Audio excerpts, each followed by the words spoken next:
I'm Steve and welcome back to Movie Chat.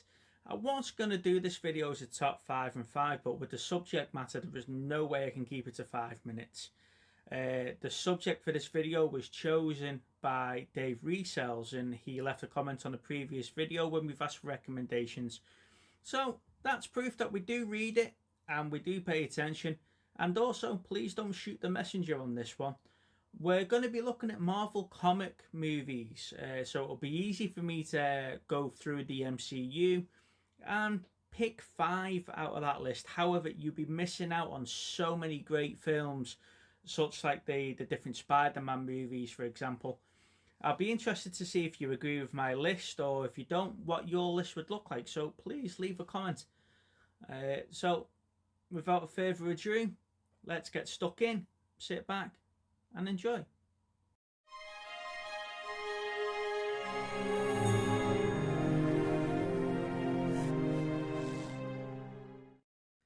The first Iron Man is a fantastic masterpiece and is still one of the greatest MCU films that they've made.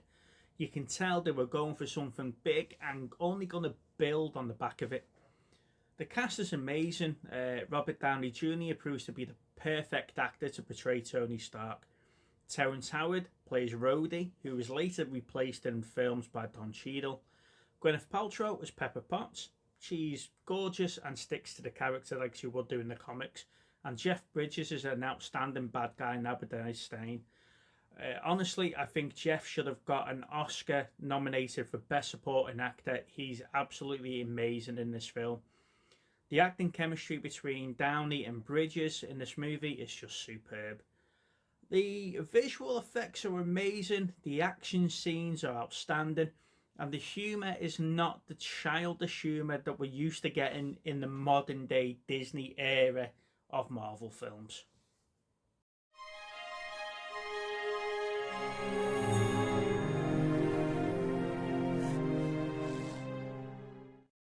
First released in 1988, for me, Blade brought the commercial success back to superhero films after woeful releases such as Batman and Robin and Steel, which in my opinion set the genre back years.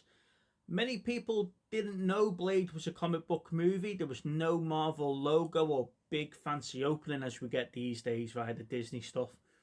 I would say the film's biggest strength has to be Wesley Snipes' Blade. He manages to keep calm and reserved for the majority of the movie, but giving us that raw emotion when the film demands it. I say if you were someone who grew up with the film and rewatching it now, don't be surprised that the film hasn't aged with grace. That said, I like the late 90s style which the film has got, and it gives it its own identity. The CGI is awful compared to modern day, but in the 90s it was pretty good. For me, the best scene of the film has to be the rave, the blood, the ash flying around, and the soundtrack is just awesome.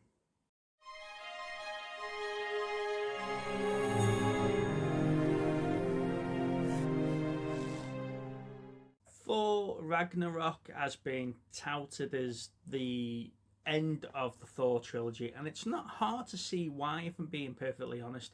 The film adds a touch of weird and zany style of fun to the God of Thunder's adventures. There's plenty of action, we get some memorable moments and a conclusion to Thor's solo series. Ragnarok makes a pretty big shift in tone from the previous Thor movies, and it takes itself less seriously and pretty much plays everything for a laugh. The movie basically pokes fun at itself as much as every other movie at the MCU. In other words, it's a very meta movie. Even the characters don't really take anything seriously. They basically play it off like it's nothing that they've seen before, which is pretty much true. Chris Hemsworth is given the chance to explore Thor's wackier side, and this works to great effect. Thor gets a couple of funny moments in the movie, especially with his partners in crime. He has several funny moments with Loki, which is especially good, as it shows that they could have had a relationship if they both wanted to throughout the series. It's not all goofiness in Ragnarok, though. At the heart of it all, Thor's accepting his role as the King of Asgard and his desire to live up to his father's legacy, for less of a better word, which has formed the backbone of his arc in the MCU.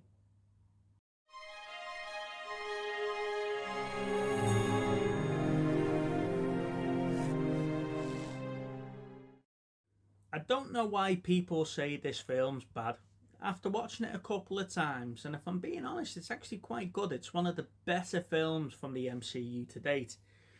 While it's not necessarily one of my all-time favourite films, it does have some memorable moments.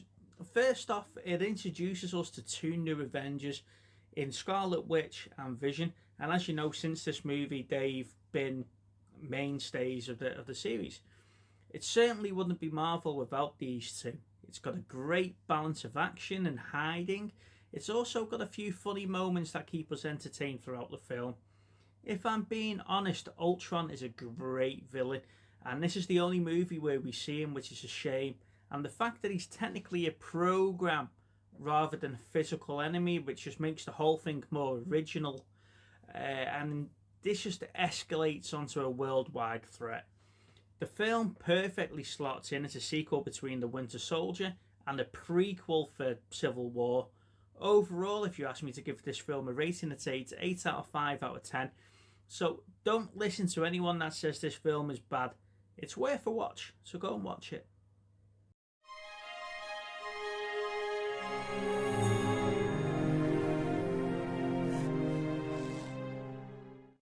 Now, I really enjoyed The Incredible Hulk. This is the version of the Hulk that I wish we kept throughout the MCU. This is not a slight or any remark against Mark Ruffalo's version of the Hulk. He's good, it's a bit more fun and a bit more joyful, but when you compare the two, taking the CGI quality out for a second, this version of the Hulk is meaner, stronger, and looks like more a monster, which is what Hulk's meant to be. Edward Norton played the role as Bruce Banner, and I thought it was a standout film. But for me, the big actor was William Hurt as General Ross. The fact that he brought him back into the MCU to continue that role just makes it stand out for me. The story is pretty straightforward and basic. The pacing's a little bit slow, but you do get to explore the character and the relationships. But the action sequences are well done, and you get a sense of the Hulk's strength. There's also a little bit of humour to it. It's a little subtle when Bruce explains to Betty that he needs to keep calm, and next thing you know, he's in a taxi and he's panicking and his heart rate's going everywhere. You know, that type of thing just is just a nice little touch. If I'm being honest, it's not the greatest movie in the MCU, but it's better out there than what critics are giving it credit for. I don't see it plays too much into the MCU anymore, and you could easily bypass it and still understand it as a standalone film or something like that, so it's not as big as Iron Man. Saying that, I would recommend to anyone that likes comic book movies to go and give it a watch. It's a pretty decent interpretation of the Hulk from the comics compared to the Hulk what Disney are trying to give us now.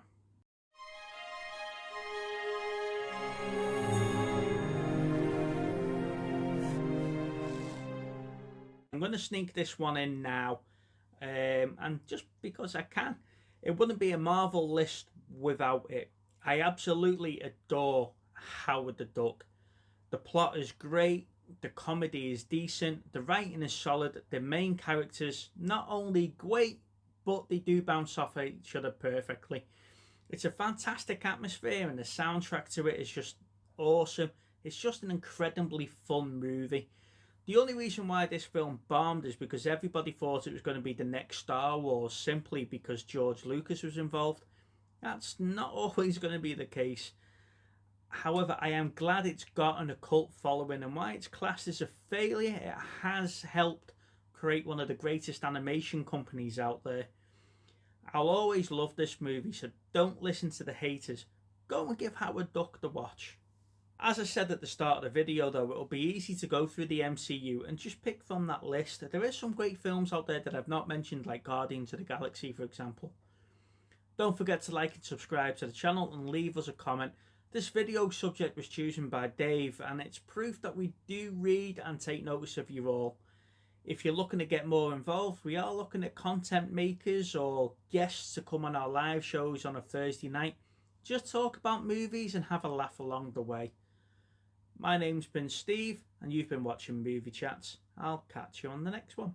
Bye bye.